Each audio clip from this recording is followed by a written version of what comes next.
Good evening, ladies and gents. Welcome back to another video of the channel, and today we are going to be ranking the starters for next season in the NBA. Now, I will say it is really good to finally be back to actually making some NBA content. Y'all know I've been on the gaming side of the channel, had to get them right, but now we're back in our element and we're gonna mess around and we're gonna go ahead and rank all of these starters here. So without further ado, actually, hold on, wait a minute.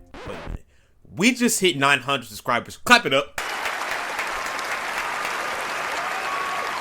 Man, I'm very excited. I'm happy. I mean, guys, we're almost there. This is beautiful. But I'm gonna digress on this right now. We are going to go ahead and get into the meat and potatoes of this video. Let's rank some NBA starters, baby. All right, guys, so here we go. And the first player that we have here is going to be LaMelo Ball. Now, we know this man has been dealing with injuries, seriously, his whole entire career. If we go ahead and hop on over to our stats over here, we can see 51 games played, 75 was his best. We go down to 36 to 22 to 47. That's not that good at all. That's not good whatsoever. But in the games that he does play in the games that, you know, he's able to play, this man is averaging 25 points per game, getting about a steal a night, having 7 assists with a percentage from the free throw line of 84, shooting 34% from 3 and shooting 41% from the field. What the heck is this ad and why is it doing that?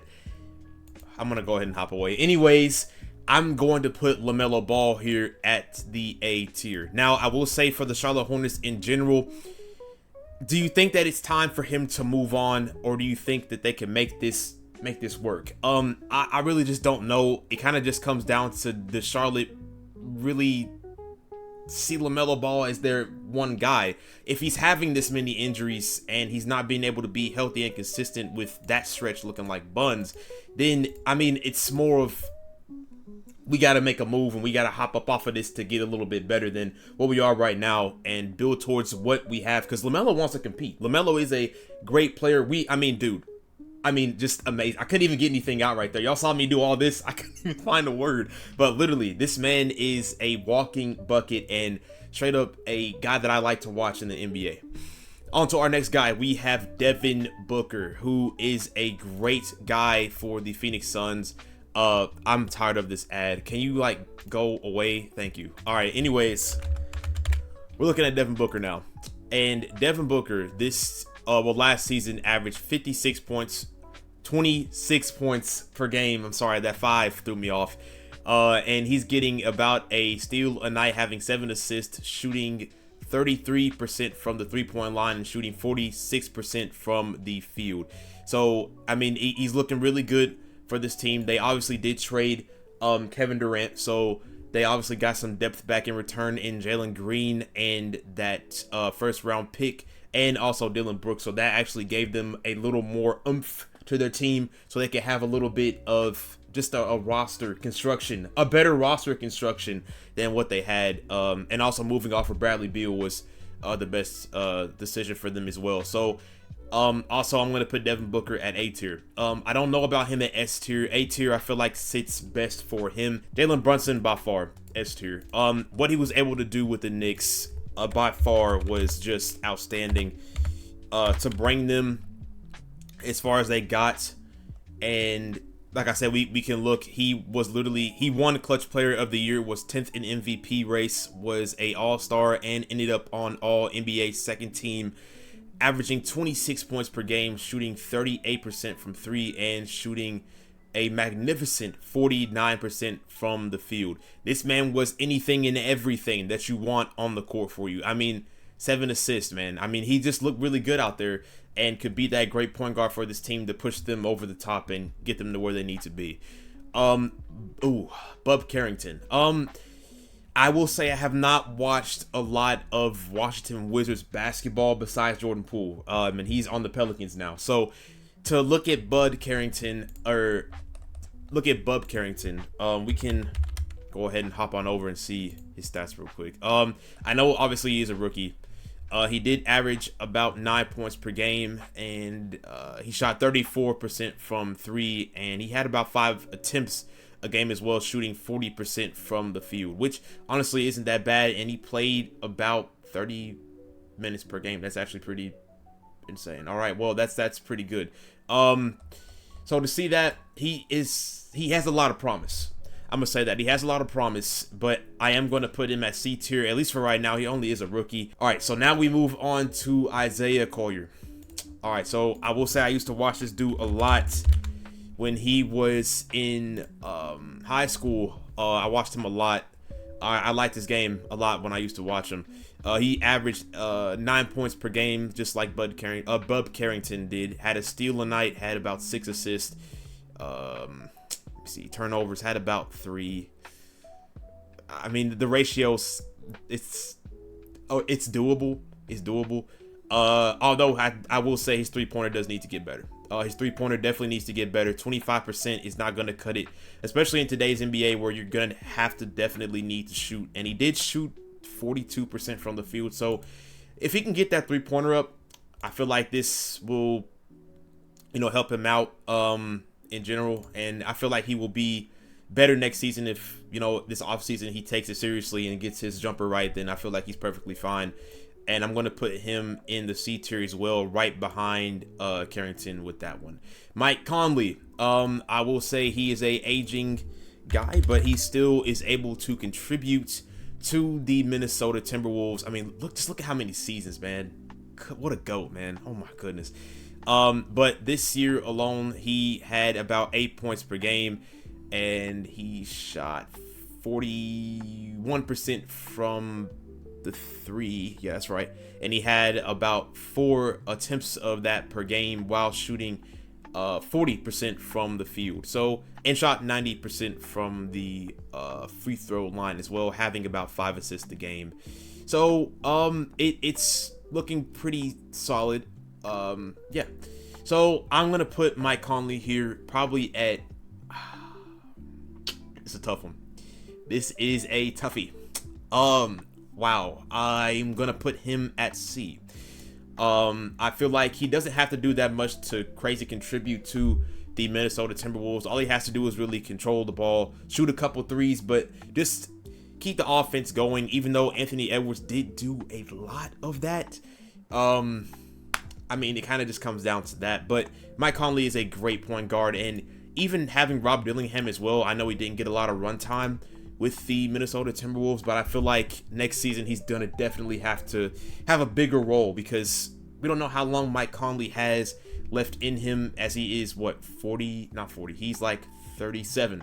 So I mean, the clock is ticking, so you never know, maybe he decides, hey, maybe this is like my last year or 2 years left in me, and then I'm gonna dip. So you need Rob Dillingham to really come in and be that microwave scorer, be that point guard for your team to relieve some pressure off of Anthony Edwards in general. Cade Cunningham, oh yeah, A tier, absolutely. What he was able to do against the Knicks was definitely something that I didn't think he was gonna do, but he actually had really surprised me. And I feel like if he had a great second option during that playoff run, then I feel like they possibly could have pushed the Knicks even further. I doubt them winning the series, but I feel like they gave them at least a good fight. They gave him a good fight, and they put on a good show. He was 7th in the MVP race. He was an all-star this year. He was all NBA third team, averaging 26 points per game. As we can see, he got better each and every year, and hopefully next year he can take another leap and could be even better. Although he did have 4 turnovers a game, that kind of sucked, and those have gone up almost every year as well. That's not that good. Had a block a night, had a steal a night, had 9 assists. That's what surprised me right there. That is amazing. Also had 6 rebounds a game as well, shooting 36% from 3 and shooting 47% from the field. So yeah, I mean, I like Cade's game. I feel like Ivy comes back, then it's gonna be even better for the Pistons. And honestly, I just like what the Pistons are doing. Now, Beasley, brother, I'm gonna need you to hop on the stick. What are we doing? What are we doing? See, that's why I don't mess with parlays, bro. I don't do that. He was gambling, caught gambling. Now he's cooked. What if he doesn't come back? Then you lose a shooter. He's gone, and that's what sucks. Oh, Stephen Curry, yeah, S tier. If we look at what he's done this season, me being a Golden State fan and me being a Curry fan, y'all already know I was gonna have him up there anyway. y'all already knew this. Curry, obviously, he was 9th in MVP. race. He was also 5th in clutch player of the year, had a all-star selection and a all NBA second team. This man averaged 25 points per game, and he obviously did shoot 40% from the three. Goodness gracious, I cannot speak right now. And he shot 45% from the field while having about 3 turnovers a night and had 6 assists. So Curry, I mean, great guy. We made that trade for Jimmy Butler at the trade deadline. That helped us out a lot, and all we had to give up was Andrew Wiggins pretty much. I don't really count Kyle Anderson because, I mean, it's Kyle Anderson, slow-mo. He's not really finna do that much anyway. So we have Curry on this team. Then we got Jimmy as well. Jonathan Kuminga, that, if y'all want a video on that, let me know, because I was thinking about possibly doing a video just on Jonathan Kuminga and the situation with Golden State, because any trade package right now is not looking pretty good. I'm gonna say that right now. But yeah, hopefully we'll see what happens with him. We need a center. We need somebody that's going to actually give us center minutes and be pretty good. And Draymond Green right there just doesn't do it for me that much. It just doesn't work for real. I mean, it works, but like we need some size. We need some size. Losing Kevin Looney to the Pelicans also did hurt us as well, but I'm gonna digress on that.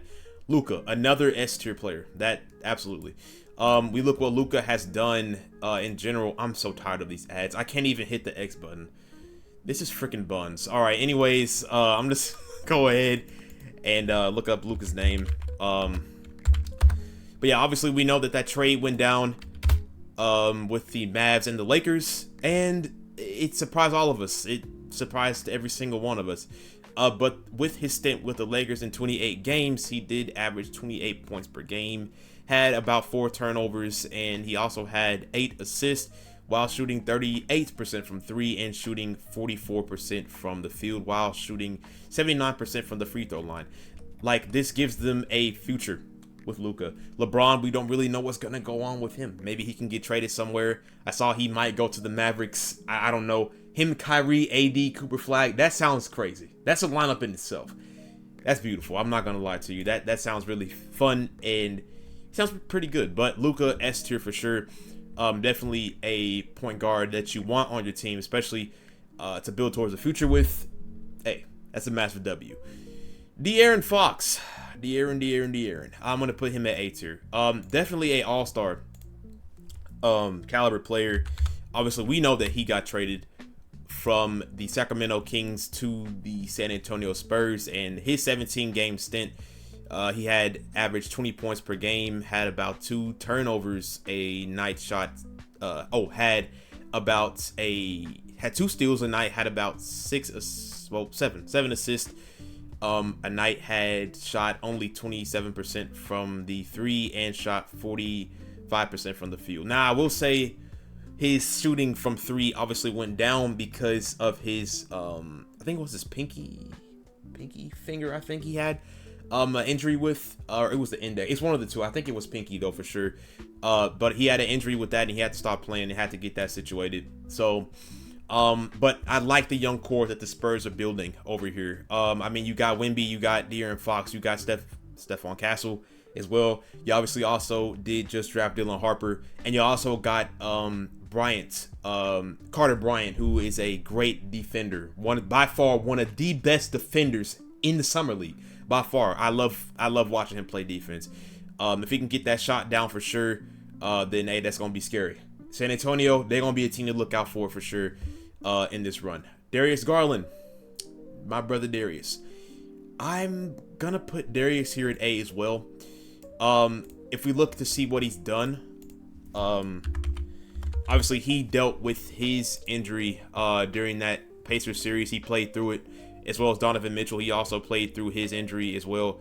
I know for sure that Darius did have that big toe injury during that series with the Indiana Pacers, but he did finish in 6th in the Clutch Player of the Year award, and also had a all-star selection. He did average 21 points per game and shot 40% from 3 and shooting 47% from the field. So Darius on this team looked good. I know there was talks about him leaving possibly, or a trade coming down, because they didn't know if him and Donovan Mitchell were going to work together. But as we can see now, that record that they had, they worked pretty well together. But they have to show us that they can make an actual playoff run and actually do some damage. You know, in the season, we know they can do that. But when times matter most, in those clutch plays, in those clutch moments, somebody has to be able to deliver, and the team in general has to be able to show us that they can make an actual run. If not, then a big question comes around to whether or not do we need to make moves to make this team a little bit better than what it is right now. We have Josh Giddey. Josh Giddey, I'm putting him at B tier. Still a great guy for you at that point guard position. He's gonna get assists for sure for you. Like we can look right now, 7 assists per game. Had about 3 turnovers a night. He could also shoot that 3 ball, shooting 38% from 3 while getting 4 attempts off, while shooting 47% from the field. So he's going to be a great point guard for the Chicago Bulls. And obviously they did get Isaac Okoro as well, because Lonzo did go to the Cavaliers. That's what I forgot to mention, was Lonzo even going to the Cavaliers is great for them as well. You guys got DeAndre Hunter, so that's going to be good for y'all as well. But for the Bulls side, you guys get a defender in Isaac Okoro. I mean, you have Montez Buzelis, who I'm very high on. He's going to be somebody in the league to watch out for sure. But Josh Giddey at the helm, making things happen. I mean, you obviously have Cody White as well. You have also Ayo Dosunmu, and you still have Vucevic, who I think you should trade. You waited too long. Make a move, buddy. Make a move. Now, we're going to move on to SGA. Yeah, absolutely. The run that this man had. Oh, my goodness, man. Talk about the run that this man has been on, bro. Man, MVP. Was 10th in Defensive Player of the Year. 8th in Clutch Player of the Year. He was in the All-Star selection. He was first All-NBA team and won a actual championship, and also won MVP in the finals. So he averaged 33 points per game. Insane, guys, insane. Had a block a night, had about 2 steals a night, had 6 assists, shot 38% from 3, and shot, if this ad does not go away, I'm going to scream. Had 52% from the field. I hate this crap. I wish I could get the ads away. But yeah, I mean, looking at SGA, man, just great guy in general. Yeah, this man definitely top tier in the league. OKC obviously coming off of that championship, gonna definitely be a team to watch out for next season. I feel like they can go all the way. Again, I feel like they can go all the way. Again, I mean, honestly, it just looks good, man. Jalen Williams doing pretty good as well. Chet Holmgren doing his thing. This team just looks really good. I mean, it just looks really good. Tyrese Halliburton. I mean, do I even have to explain? The clutch shots that this man made was insane. I mean, it was beautiful. It just looked really good. We might as well go ahead and look at his stats as well. I mean, I've done it for everybody else, so I might as well go ahead and do it for him too. But I like Tyrese's game, man. Definitely by far one of the best eye-appealing players in the league. I like to watch. He had 19 points per game, made all NBA third team. Had about 2 turnovers a game, but had about 9 assists a night as well. Shot 39% from 3 and shot 47% from the field while shooting 85% from the free throw line. So Tyrese on this team obviously is a amazing plus in addition to the Pacers, but with him going down now, it does kind of suck. So now you have to look at TJ McConnell and obviously Nembhard to kind of carry that point guard position. TJ McCollum surprised me, especially during the finals and that run that he had. He did very, very well with the mid-range game, controlling the offense and the pace of everything that was going on. You obviously did lose Miles Turner, but I mean, you got Huff back in return. I guess that's somebody you could use. I mean, you're going to have to rely on somebody. You still have James Wiseman as well, and you still have Jarace Walker. So that's 3 guys right there for you at that center position that you could experiment with and try to find, hey, which one of y'all going to really clutch up and be that center for us, that starter for us going forward. Now, James Harden. All right, here we go. I'm going to put James Harden at A tier here. James Harden, although he's not S tier anymore, James Harden has been showing us that he is still not LeBron James. We're not talking about LeBron. What are we doing? James Harden. There we go. This man has averaged 23 points per game, has about 4 turnovers a night, which he does need to get under control. And he does have about 9 assists a game, shooting 35% from 3 and shooting 41% from the field. He is 10th in the MVP race, had a all-star selection, and was all NBA third team. So James Harden on this team, obviously at that starting point guard position, is going to be special. And they did get Bradley Beal, they did get Brook Lopez, they did get John Collins. Off the pick and roll, with him and John Collins is going to be crazy. That's going to be Lob City all day long. Speaking of Lob City, we see our brother Chris Paul here. I'm going to wait to talk about him for a second. Well, you know what? I might as well go ahead and talk about him. Even though he's not probably going to be a starter, he might be a starter. I don't know. I really don't know how the Clippers are going to construct their offense, but I'm going to put Chris Paul here at a B. We know what he's able to do. Although his defense is not there like it used to be, his playmaking is still there, and his mid-range game is also there as well. Being able to dish those dimes to people like he was doing with Wemby last season when he was on the San Antonio Spurs. He's averaging about 8 points per game, having about 7 assists a night, and he is shooting 38% from 3 and shooting 42% from the field. So still showing us that he's able to knock down threes as well. And he's going to be a vital piece to this Clippers team. And a reunion with the Clippers is fire. It is very fire. I will definitely say that. Now we got Kyrie. Kyrie Irving. Put you at A tier. Now I don't think we have D'Lo here. D'Lo is here. I'm going to put D'Lo. I'm going to talk about him in a second. He's going to get his own segment. Kyrie obviously did go down with that tear. That junk did suck. I'm not going to lie to you. Just the run they can have when he comes back. If the team stays healthy, AD stays healthy, Lively stays healthy, Gafford stays healthy. This team healthy. If they stay healthy, sorry, I can't speak. I cannot speak. If everybody stays healthy, this can be something special. He was an all-star last season, and he was 10th in the Clutch Player of the Year award. He had 25 points per game, shooting 40% from 3 and shooting 47% from the field, and also shooting 92% from the free throw line, getting about a steal a night and dishing about 5 dimes, and he had 2 turnovers a night. So Kyrie Irving with this team, massive W. I feel like this is a team that he can lead.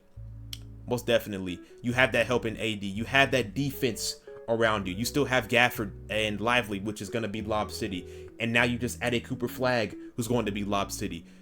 Nembhard's brother on the Mavericks in the Summer League was a dog. That's another point guard you can possibly try to experiment with and see what he can bring to the table as far as being a point guard for the Mavericks. D'Lo. Let's look at this man's stats, guys. I'm smiling because I am just disgusted at this man's stats right now. Guys, I want y'all to look at this. 13 points per game. 2 turnovers a night. 5 assists, right? It doesn't sound too bad right now. We go to the 3-point percentage. 30% from the field. 30% from the 3-point line. 37% from the field. 5 assists a night.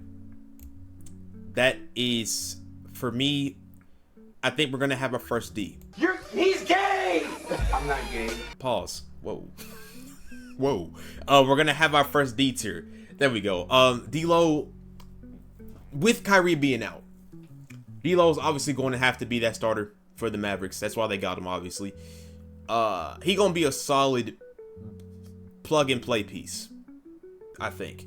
When the lights turn the brightest and you gotta rely on him, I don't know how that's gonna go.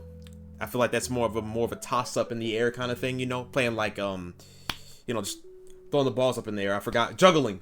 You're just juggling a little bit. But yeah, D'Lo on this team can be something. The Mavericks in general is gonna be just a scary team next season. If D'Lo can play well, if he can shoot a little bit better than that, at least get it up to like 33, 32. Then it's going to be pretty good for him next season on this team. And although it gives him time to actually show us what he's got, I know he didn't want to be in Brooklyn for real, so I can kind of understand, his shooting slumps. Damian Lillard. I'm gonna put him at A tier. Where did he go? Oh, there he goes. Yeah, Dame at A tier.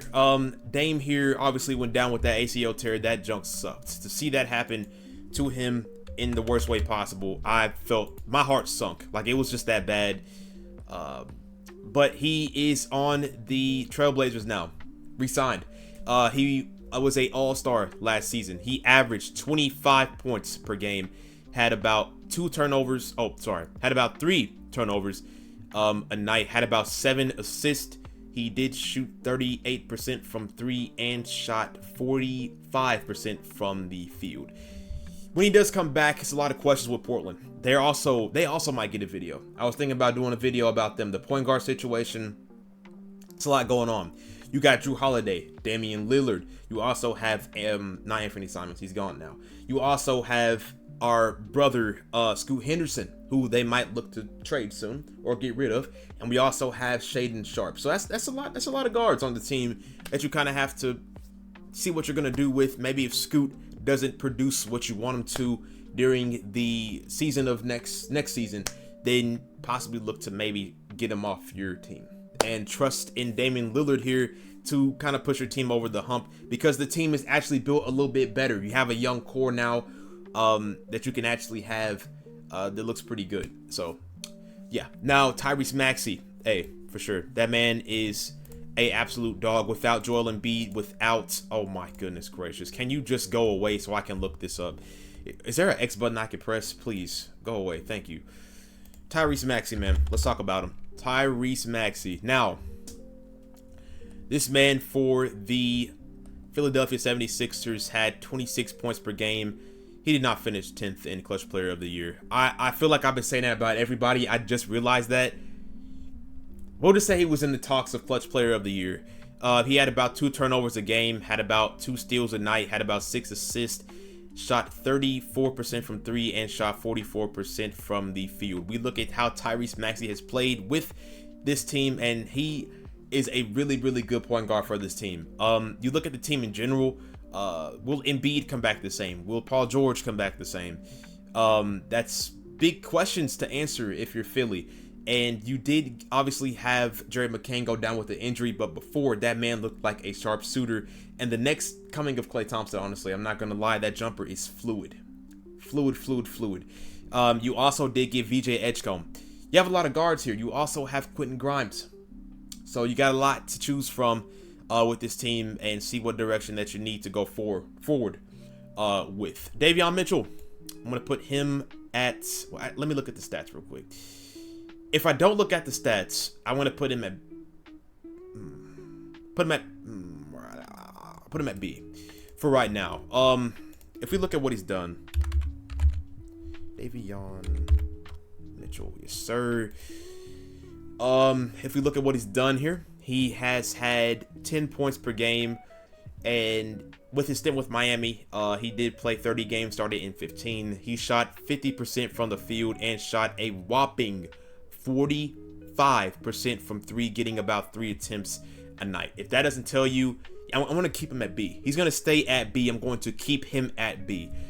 Davion is a absolute dog. Defensively, by far one of the best guys. Honestly, I like to watch play defense. And Miami has a lot of questions. I feel like this is a make or break year for them. If they can't get a run in this weak Eastern Conference, then the questions start to circle around. Do you trade Tyler Hero and Bam Adebayo to build around this young core here that you have? And Jovic, is he going to take a leap? Is Triple J going to take a leap? And Jaime Jaquez Jr., is he going to take a leap? Like I said, you have Khalil Ware, so you got to see what's going on with him. And hopefully this team can obviously make a run next season, because if not, big questions are going to circle around them as far as what are you going to do with the team. Malik Monk. Well, honestly, Malik Monk wouldn't really be the starter because you have Dennis Schroeder. If I had to put Dennis Schroeder anywhere, he's probably going to go into C or B tier. So we're going to leave Monk out of this one. Ja Morant. I'm forced to put him at A. But I want to talk about, whoa, not S. Let's talk about him. Ja Morant. Now, it's like, just I don't know, man. Ja Morant in general, by far one of the best players I like to watch in general. He's a really great player. In the 50 games that he did play this season, he did average 23 points per game, had about a steal a night, 7 assists, shot 31% from 3, and shot 45% from the field. It's more of, do you really see Ja Morant leading your team as far as to the promised land, which is the finals, and winning that is the biggest question. I don't know. It was a lot of talks. Well, there were rumors that he was going to get traded during the season, and then the front office came out and said, heck no, that's not going to happen, which I'm glad they did, because even I was like, what? Ja Morant? First Luka, then Ja Morant? That's crazy work. Luckily, that didn't happen, and he's still on the team. So that's pretty good. Now, as far as for the rest of the team, you did lose pretty much Desmond Bane for really nothing. I mean, if we're going to be real here, Cole Anthony's gone. Cole Anthony's on the Bucks. You have KCP, though. I guess, I don't know. I guess it's something. But yeah, DeJounte Murray. I'm not going to put too much hate on him. I'm going to put him at C here, just because of his injury and where he's coming from. So I'm not going to do too much on DeJounte Murray. I'm not going to bash him too much. 31 games played, 18 points per game, 30% from the field, 30% from 3, and then 39% from the field. So I don't want to do him too dirty, but I'm going to put him at C tier and just leave it at that. You guys have Jordan Poole. You guys have Kevin Looney. You guys obviously got Queen in the draft, so that's a good center for you. You obviously have Yves Missi as well, another center that you have. Zion, big question of what you're going to do with him, and to just kind of see what you want to do with the rest of the team in general. You guys have Murphy, who was a outstanding player in my opinion, and obviously matured a lot in his game, and he looks really good. And you also have the defender in Herb Jones. So I feel like the Pelicans have somebody, or they have somewhere to go in a direction with this team. If they decide to trade Zion, then I don't really know what you would look for or what you would want in return for Zion, but it's just a thought. Ooh, all right, now we got Murray. It's really more of, do I want to put Murray in A tier, or do I want to put Murray in the B tier here? He had 21 points per game. He had about 2 turnovers a night, had about 6 assists. He shot 39% from 3 and shot 47% from the field. You know what? I'm putting Murray at B tier here. They obviously did trade for Cam Johnson. They obviously got a small forward who they can rely on from 3. You did have to give up MPJ, but his inconsistency led you to obviously move him. So that's something for you there in that regard. Emmanuel Quickley. I know the Toronto Raptors dealt with a lot of injuries. Whoa, I think I spelled his name wrong. There we go. It's an I, not an E. I be forgetting sometimes. He obviously did average 17 points per game and shot 38% from the 3-point line and shot 42% from the field. So, I mean, in the 33 games played that he played in, I'm going to put him at B here. Actually, you know what? No. C tier. I didn't really watch a lot of the Raptors games. I just know they had a lot of injuries for sure. Emmanuel Quickley can be that guard for this team. They just kind of have to choose a direction. But, I mean, Grady Dick on this team is great from the shooting guard position. You obviously did get Colin Murray Boyles, and you do have Brandon Ingram as well with Scotty Barnes. So you guys have a little core budding together, and hopefully it can work and not just be a bunch of players you slap together and expect something to happen with and nothing goes down. That is what is going to suck. Now, Anthony Simons, my dog, I'm going to put him at B here. He's on the Celtics now. I'm going to try to speed this up because I don't know how long this video is right now, so I'm going to speed this up. Anthony Simons, 19 points per game. He shot 36% from 3 and shot 43% from the field. So, him on the Celtics is a plus in my opinion. The Celtics did have to move off of Jrue Holiday and also had to move off of Porzingis as he did go to the Hawks, as we do see Trae Young right there, who I cannot wait to talk about as our last player. But yeah, I mean, Anthony Simons on this team can butt into a star for sure over here. He can definitely do some things. Him and Jaylen Brown and Derek White, if they don't decide to move off of those two, which I don't think they're going to. If anybody, Derek White's going to be on the move for sure, other than Jaylen Brown, but we'll see what happens. They did lose Luke Cornett as well, so they're losing pieces left and right because of all the money that's being owed here to Jaylen Brown and Tatum as well. So you got to hope that Tatum comes back well, and you got to hope that the guys that you drafted, like Walsh a couple years ago and some other people that you drafted, can come in and play well. You did lose J.D. Davidson, who I think could have been decently well for the Celtics, but he's on the Rockets now, who I'm also going to talk about when I talk about Fred VanVleet, but we already know how that's going to go down. We have Jalen Suggs here. Jalen Suggs, my dog as well here. I used to watch a lot of him in when I was in school, when he was in high school, when I was in middle school. Dang, like 7th grade. We're talking like 7th, 6th grade. Crazy work, honestly. That's a long time ago. He averaged 16 points per game, shot 31% from 3, and shot 41% from the field.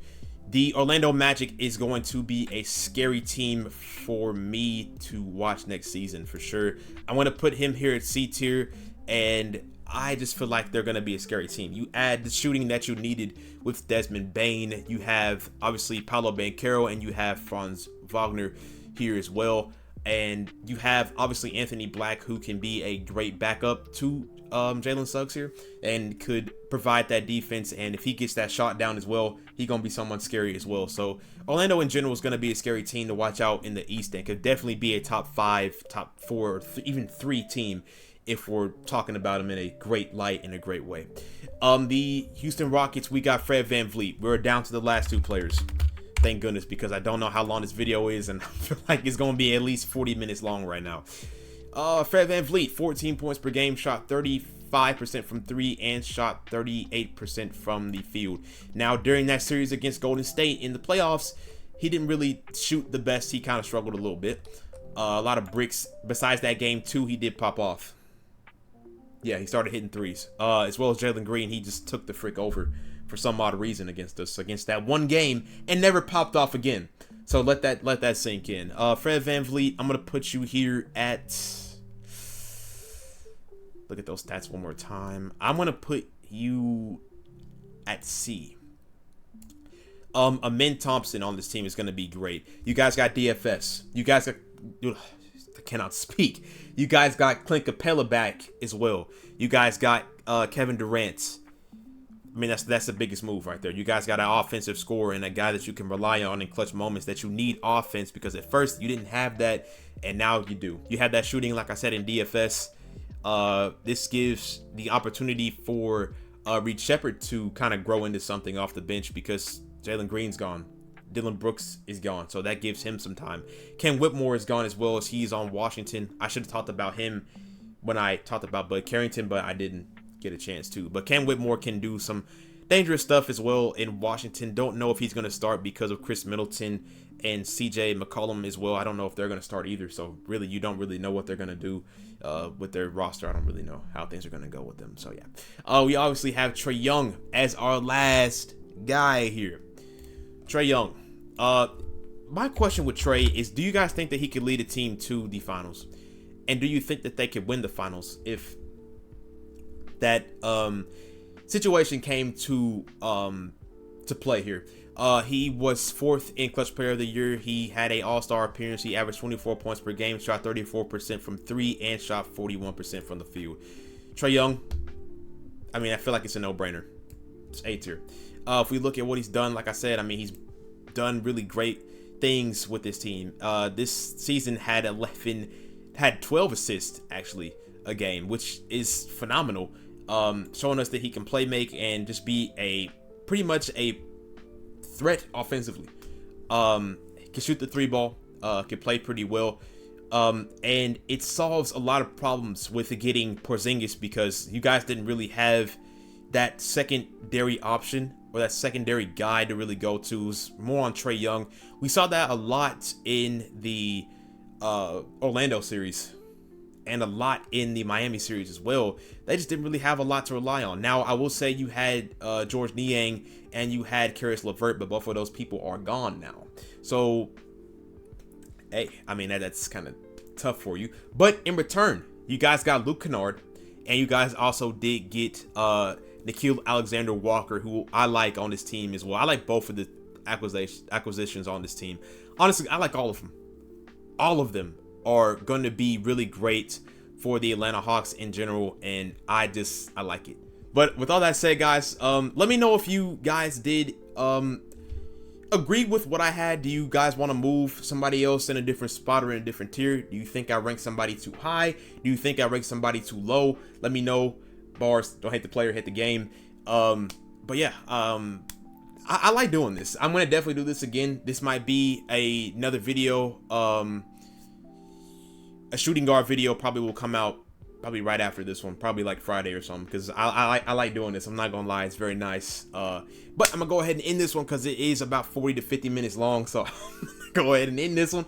So yeah, so let's go ahead, guys. Let's head on over to that outro. All right, you guys have made it to the end of the video. Thank you all for watching, and if you enjoyed, please go ahead and hit the like button.